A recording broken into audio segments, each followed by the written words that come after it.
نن غواړم د افغانستان د ټولو پولو او فرضي کرښې د امنیت، د افغانستان د عمومي امنیتي وضعیت او فرضي کرښې ته نږدې د فتنې او فساد د ځینو خوځښتونو په اړه یو لړ توضیحات او غوښتنې وړاندې کړم.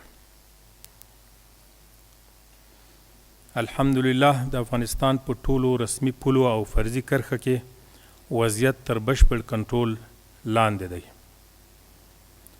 تر ډیره بریده د غیر قانوني کړنو مخه نیول سوې. د افغانستان اسلامي امارت د ملي دفاع وزارت د خپلو شته امکاناتو څخه کار اخلي ترڅو د ټولو پولو او فرضي کرښې اپراتیفي پوښښ لا پیاوړی کړي. په دې وروستیو کې یا د موخې ته د رسېدو لپاره د افغانستان اسلامي امارت د ملي دفاع وزارت یو لړ ځانګړي اقدامات تر کار لاندې نیولي دي. الحمدلله په عمومي توګه د افغانستان امنیتي وضعیت د ډاډ وړ ده او په ډیره بهتره حالت کې قرار لري. د افغانستان په ټوله جغرافیه کې هیڅ ډول تهدید شتون نه لري. په تیرو 8 میاشتو کې کومه د پام وړ سیاسي امنیتي پیښه نه ده رامنځته سوې او له دې مخکې کوم لوی او واړه بریدونه چې د افغانستان په ګاونډ کې د فتنې او فساد له مراکزو څخه تنظیم او ترسره سوي وو، د هغو ټولو عاملین د لوی الله په نصرت نیول سوي او یا وژل سوي دي. ځینې مغرضې کړۍ له تیرو څو اونیو را په دې خوا هڅه کوي چې د افغانستان د خلکو ذهنیت مغشوش او ګډوډ کړي او د افواهاتو او پروپاګند په خپرولو سره تشویشونه ایجاد کړي.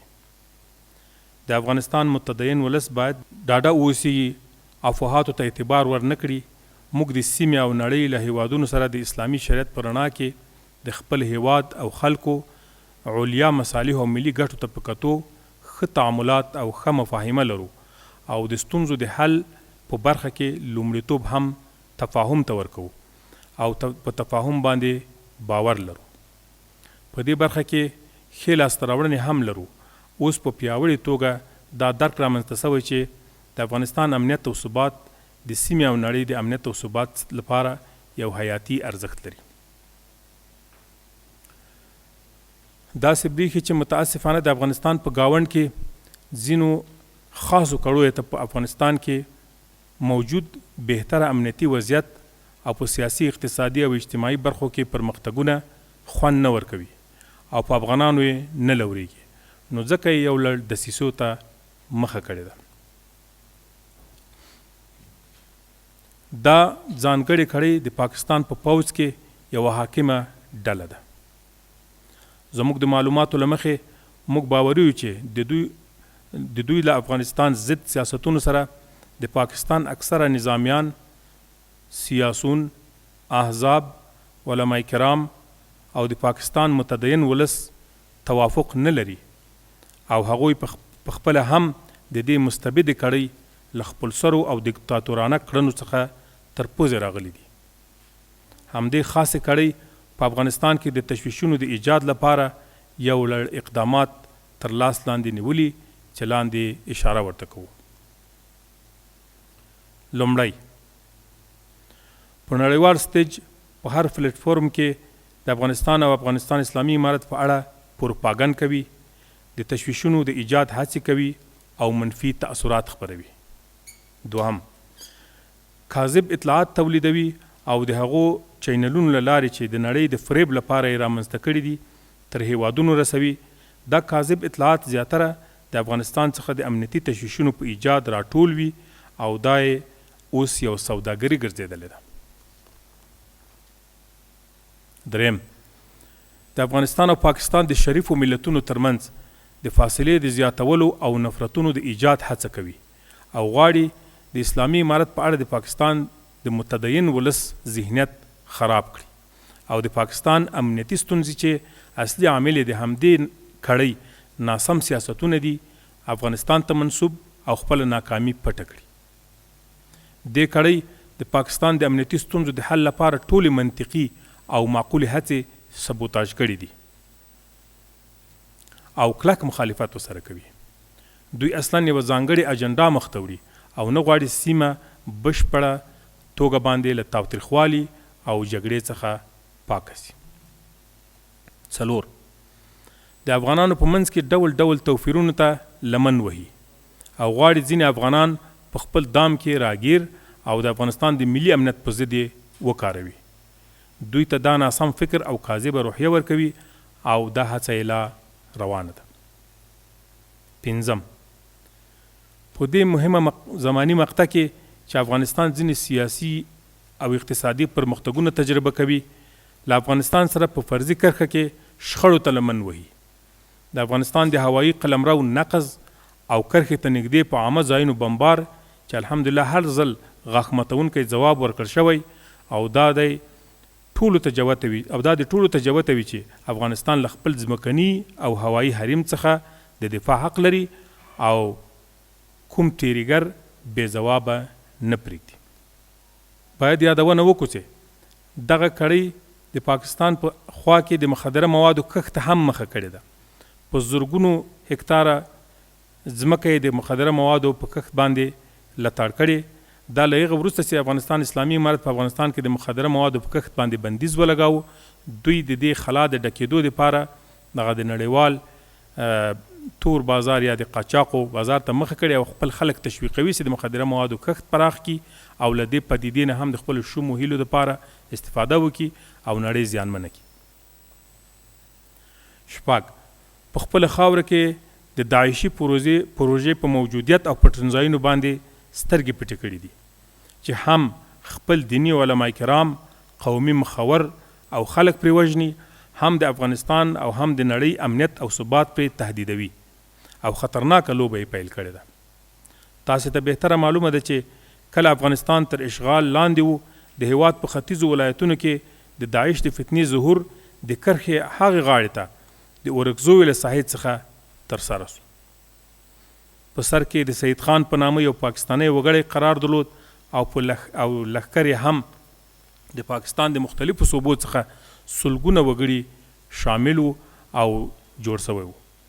د اسلامي امارت مجاهدین له یوې خوا له اشغالګرو سره په مبارزه بوخت وو او له بلې خوا د همدې فتنهګرې ډلې په ضد د خپل اسلامي عقیدې په اساس او د مظلومو افغانانو د نجات لپاره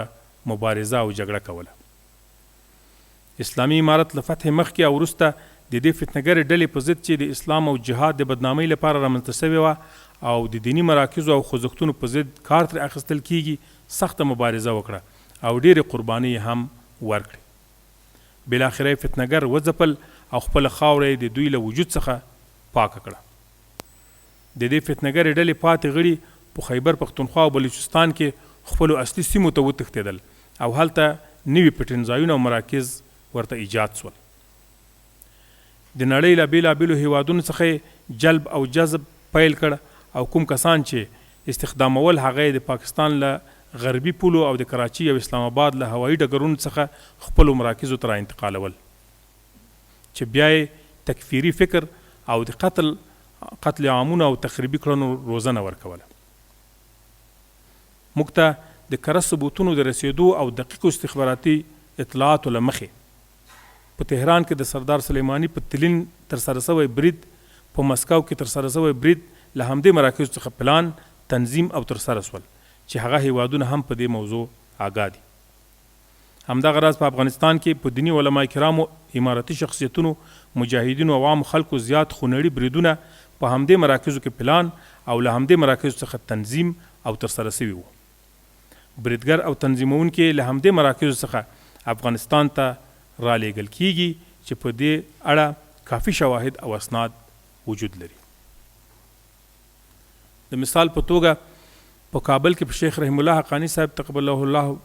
په هرات کې په شیخ مجیب الرحمن انصاری رحمه الله، د اهل تصوف په ځینو خانقاو او مساجدو، په هرات، غور او کابل کې د اهل تصوف هیوادوالو په ځینو مساجدو زیارت کوونکو او په کابل کې د هندوانو په معبد بریدونه، په کندهار او کندوز کې د افغانستان بانک په څانګو باندې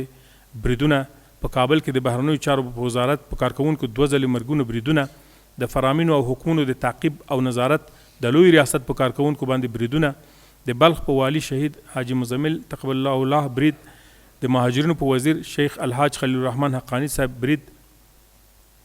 د شهرسازۍ وزارت په معین صاحب، د نیمروز د ولایت په مقام او د بدخشان په ولایت کې په امنیه قمندان مرستیال والی، د قانون په ترورم پر رئیس تقبلهم الله برید او یو شمیر نورو مسؤلینو مجاهدینو او عامو خلکو بریدونه په کابل کې د چینایانو په هوټل، د روسیې په سفارت، په بامیانو ولایت کې په خارجي سیلانیانو او په تخار کې په چینایي وګړو باندې بریدونه او دې ته ورته نور جنایات ترسره کېدل. زموږ د دقیقو اطلاعاتو له مخې ځایي وسلوالو چې د 2015 کال په فبروري میاشت کې د بلوچستان په مستونګ سیمه کې د ساين بالفساد یا داعشي فتنګرو په فتنځایونو او مراکزو کوم بریدونه ترسره کړل، هلته یې تر 10 پورې داعشي فتنګر ووژل چې یو شمیر مسؤلینو په شمول ځینې خارجي اتباع هم پکې شامل وو او ځینې اروپایي پاسپورټونه هم له همدې مراکزو لاسته ورغلي وو. تحلیل دا ده چې اروپایي اتباع هم دلته راغلي، روزل سوي او بیرته د بریدونو لپاره اروپایي او نورو هیوادونو ته استول سوي دي. همدغه راز خاص اطلاعات د دې ښودنه کوي چې دا فتنګره ډله بیا په همدې مراکزو کې د تنظیمېدو په حال کې ده او په پلان کې لري چې هم په خارج او هم په افغانستان کې بریدونه ترسره کړي او دا ځل کېدای سي په خارج کې په بریدونو کې د تاجکستاني اتباعو په ځای د نورو هیوادونو له اتباعو څخه کار واخلي، ځکه تاجکستاني اتباع په دې موضوعاتو کې ډېر افشا شوي دي. سربیره په دې زموږ د اطلاعاتو له مخې د داعش د خراسان څانګې مشر شهاب المهاجر او د ده نږدې همکاران عبدالحکیم توحیدي، سلطان عزیز، عظام او د داعش له مرکزي څانګې سره د اړیکو تنظیمونکي او په اصطلاح د مکتب صدیق مسؤول صلاح الدین رجب د پاکستان په خاوره کې موجود او پټ دي. د افغانستان اسلامي امارت په جدي توګه غوښتنه کوي چې دا اشخاص یا اسلامي امارت ته وسپارل سي او یا د پاکستان حکومت له خپلې خاورې څخه اخراج کړي او په دې توګه د پاکستان حکومت خپل مسؤلیت ترسره او ژمنې پوره کړي. همداراز افغانستان په وړاندې له منفي برخورد، د حریم د نقضونو او نورو پارونکو کړنو څخه لاس په سر سي، کنه یاد کړنې به په طبیعي ډول خورا منفي او نامطلوب عواقب له ځان سره ولري.